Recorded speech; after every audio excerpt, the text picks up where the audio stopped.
안녕하세요. 어르신의 건강과 마음을 챙겨드리는 채널, 작은 손녀 약사입니다. 오늘은 많은 어르신들이 잘 모르고 지나치기 쉬운, 하지만 꼭 알아야 할 중요한 이야기 하나 전해드릴게요. 바로 칼륨 중독에 관한 이야기입니다. 사실 이 주제는 저희 할머니와 할아버지가 직접 겪으셨던 일이기도 해요. 최근 저희 할머니께서 심장마비가 오셔서 죽음의 고비를 넘기셨고, 정말 큰일 날 뻔했는데 그 이유가 칼륨 중독 때문이었어요. 투석을 하시면서도 정신이 완전히 돌아오지 않으셔서 정말 걱정했었고, 지금은 다행히 빠른 회복으로 괜찮아지셨지만, 당시 수치는 가난 말기 환자보다 좋지 않으셨다고 합니다. 그리고 저희 할아버지께서도 꽤 오랫동안 칼륨이 몸에 쌓여 약을 드시고 계십니다.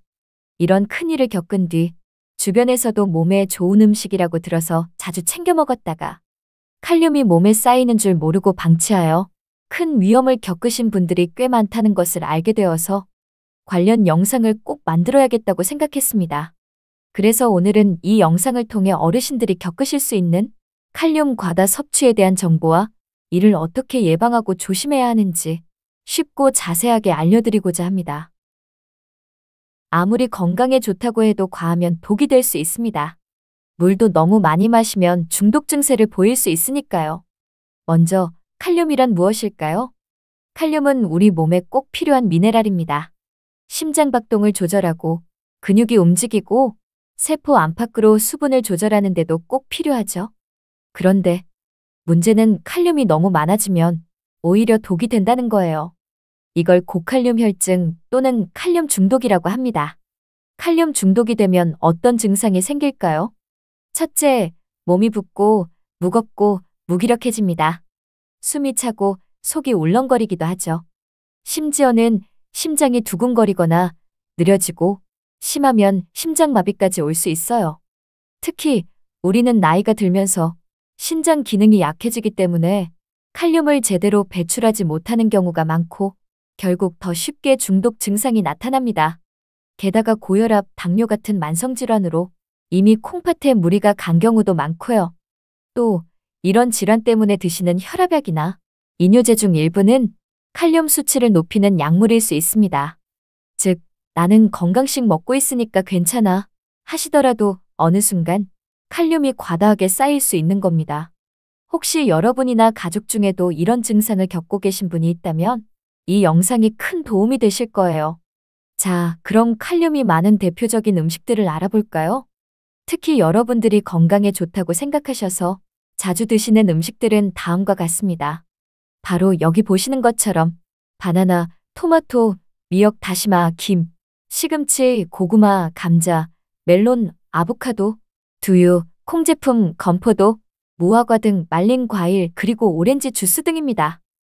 이 중에서 특히 바나나, 토마토, 시금치, 미역과 같은 채소 과일류는 건강에 좋다고 하시며 매일 드시는 분들이 많습니다. 밥을 할 때도 흰쌀밥보다 건강하다고 생각하셔서 다양한 콩과 잡곡을 넣어서 드시는 분들이 많으시죠. 하지만 신장이 약하신 분, 만성질환이 있으신 분, 그리고 약을 드시는 분은 꼭 의사나 영양사와 상담하셔야 합니다. 잠깐, 여러분들 오늘 영상이 도움이 되고 계신가요? 앞으로도 시니어 건강에 꼭 필요한 정보들과 현실적이고 재미있는 정보들을 많이 소개해 드릴 테니 영상이 도움이 되셨다면 좋아요, 구독 버튼 꼭 눌러주세요. 그리고 제가 모든 댓글을 꼼꼼히 읽어볼 테니 여러분들의 경험도 댓글로 꼭 나눠주세요. 자, 그러면 반대로 칼륨 수치를 낮춰주는 방법도 있을까요? 물론 있습니다. 먼저 칼륨을 줄이는 음식조리 팁은 다음과 같습니다. 감자나 고구마는 썰어서 물에 담궈두기, 재료 삶은 뒤 물 버리기, 물 요리는 국물 적게 먹기 등을 실천하시면 칼륨 수치가 걱정이신 분들이 조금 더 안심하고 음식을 섭취하실 수 있습니다. 그리고 칼륨 함량이 낮아서 상대적으로 안전하다고 볼 수 있는 음식은 흰쌀밥, 사과, 배, 양배추, 가지, 오이, 달걀, 흰자 파스타, 국수류, 닭고기, 흰살 생선 등이 있습니다. 하지만 육류나 생선은 적당히 드시는 게 중요합니다. 중요한 것은 칼륨이 많이 포함된 음식이라고 완전히 제한하거나 칼륨이 낮은 음식이라고 그것만 과다하게 섭취하라는 것이 아니라 의사, 영양사 등 전문가와 상담 후 신장 기능에 맞게 조절해서 드셔야 한다는 점 꼭 기억하세요. 그럼 칼륨 중독을 예방하는 방법에는 무엇이 있을까요? 먼저 가장 중요한 것은 정기적인 피검사를 통해 평소에 나의 신장 수치와 칼륨 수치를 필수로 확인하는 것입니다. 모든 질병이 그렇지만 치료보다 예방이 더 쉽고 저렴하며 확실하기 때문에 문제가 생기기 전에 자주자주 확인해 주시는 것을 습관화하시는 게 좋습니다. 두 번째는 약물 복용을 하고 계신 분들은 한 번 더 주의해서 살펴보시는 방법입니다. 물론 지금 드시고 계시는 약은 임의로 중단하거나 복용량을 줄이는 것은 위험합니다.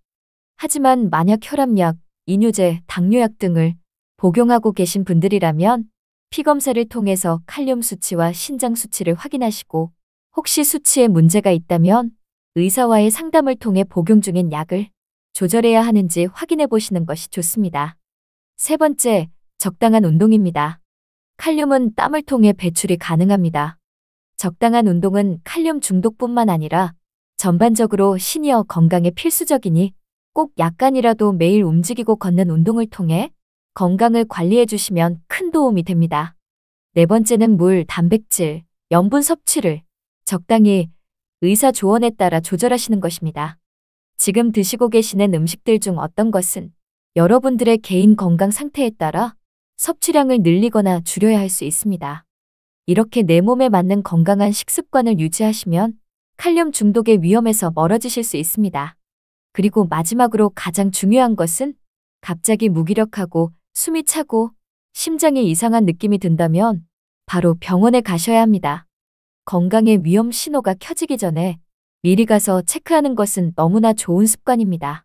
미리 평소에 꾸준히 진행하는 건강검진을 통해서 내 몸에 아무 문제가 없다는 확인을 받는 것만큼 기쁜 일은 없으니까요.